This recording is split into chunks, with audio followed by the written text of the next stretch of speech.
आप लोग यहीं ठहरिए, मैं ठाकुर साहब से मिलकर आता हूँ।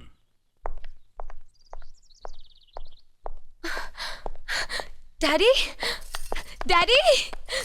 कैसी हो बेटी? What a pleasant surprise! आने की खबर भी नहीं की।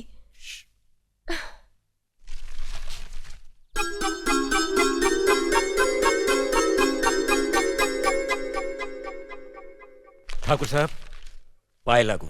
समधी जी, आप अचानक यहाँ कैसे? तशरीफ रखिए, बैठिए ना। आपके बराबर बैठने की मैंने कभी गुस्ताखी नहीं की, तो आज कैसे करूंगा? बहुत दिनों बाद हम लोग मिल रहे हैं। कहिए, आपका कारोबार कैसे चल रहा है?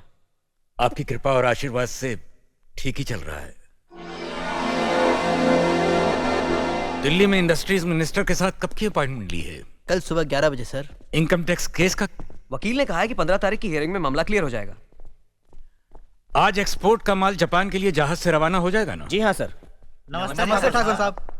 नमस्ते नमस्ते नमस्ते। अरे दीनानाथ जी, आप लोगों ने यहाँ आने की तकलीफ क्यों की? मैं आपकी संस्था के लिए गवर्नर साहब से बात कर चुका हूँ, आपका काम हो जाएगा। धन्यवाद, बहुत बहुत। अरे गोपीनाथ जी, होम मिनिस्टर ने वादा किया कि आपके भाई का ट्रांसफर जल्दी ही हो जाएगा। Thank you sir. Daddy, good morning daddy. Good morning my child. आप कहीं जा रहे हैं क्या? हाँ बेटी, एक जरूरी काम से दिल्ली जा रहा हूँ, अपना ख्याल रखना। हाँ ओके ओके, बाय। पास में ही फैक्ट्री के लिए जमीन देखने आया था, सोचा आपके दर्शन करता चलूं। अब इजाजत दीजिए। इतनी जल्दी कैसे जा सकते हैं आप? भोजन तो करते चाहिए। माफ कीजिए, आप तो जानते ही हैं, बाप बेटी के घर का खाना तो क्या, पानी भी नहीं पी सकता। शहर में रहकर भी अभी भी आप इन बातों को मानते हैं? शहर में रहूं या गांव में, मैं अपनी परंपरा और संस्कार कैसे भूल सकता हूं? आखिर मैंने इसी मिट्टी में जन्म लिया है। अच्छा, चलता हूं। अजी, कम से कम बेटी से मिलकर उसकी कुशलता तो पूछ लीजिए। ये क्या कह रहे हैं आप? मैं इतना ऊंचा नहीं हूं कि अपनी बेटी की कुशलता पूछकर आपका अपमान करूं। ठाकुर साहब, ये तो मेरी बेटी का सौभाग्य है कि वो इस मंदिर जैसे पवित्र घर में बहू बनकर आई, और फिर आपकी छत्र छाया में तो वो कुशल हो गई ही। राम राम। राम राम। बेटे, जिस तरह तुम मैके में चहकाती रही हो ना, वैसे ही अपनी ससुराल को भी महकाती रहना। जी।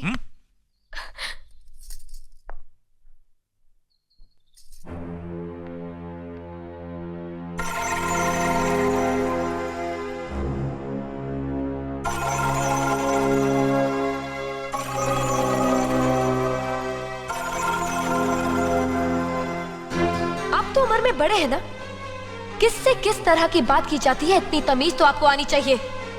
Minded, minded, minded. बड़े भैया, मुझे माफ कर दीजिए। क्या हुआ? मुझे माफ कर दीजिए। ये क्या कर रही हो? अपने पापों का प्रायश्चित कर रही हूँ। मैंने आप जैसे देवता का अपमान किया है, आपका दिल दुखा है, मुझे माफ कर दीजिए बड़े भैया, मुझे माफ कर दीजिए, मुझे माफ कर दीजिए। लक्ष्मी, मुझे माफ कर दीजिए बड़े भैया, बड़े भैया मुझे माफ कर दीजिए। मुझ पर तरस खाकर मुझे माफ कर दीजिए बड़े चलो भैया। उठो, तुम्हें ऐसे नहीं बैठना चाहिए, मुझे माफ इससे कर बच्चे पर असर पड़ेगा बेटे। मैं आपकी भी दोषी हूँ दीदी। आपने जेठानी की जगह माँ बनकर मेरी गलतियों को बर्दाश्त किया, और मैं अब भागन आपकी बेटी न बन सकी।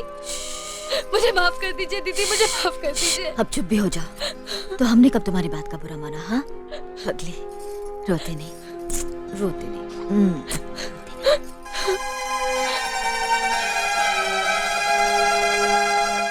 ओम कर्पूर गौरम करुणावतारम संसार सारम भुजगेंद्रहारम सदा वसंतम। प्रभु, मैंने देवता जैसे परिवार के साथ हमेशा इंसानों जैसे झगड़े किए हैं, नफरत पैदा की है।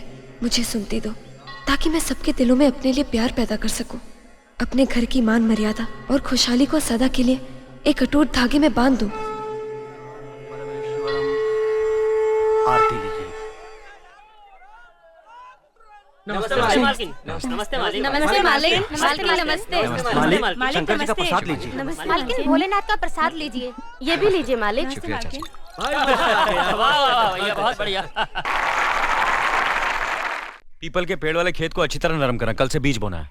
जी मालिक।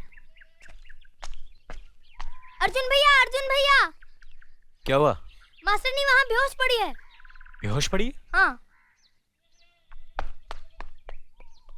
ए, इधर इधर। तूने अर्जुन ठाकुर को क्या बोला? मास्टरनी ने बुलाया।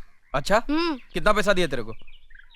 10 रुपए दिए हैं, मैं पिक्चर देखूंगा। अच्छा, जा जा जा जा, जा, जा। मेरे को मसाला मिल गया। अरे गांव के लोगों सुनो,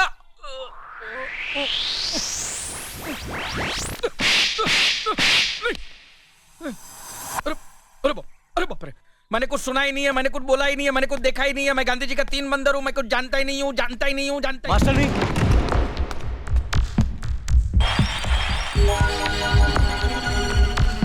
मास्टर नहीं,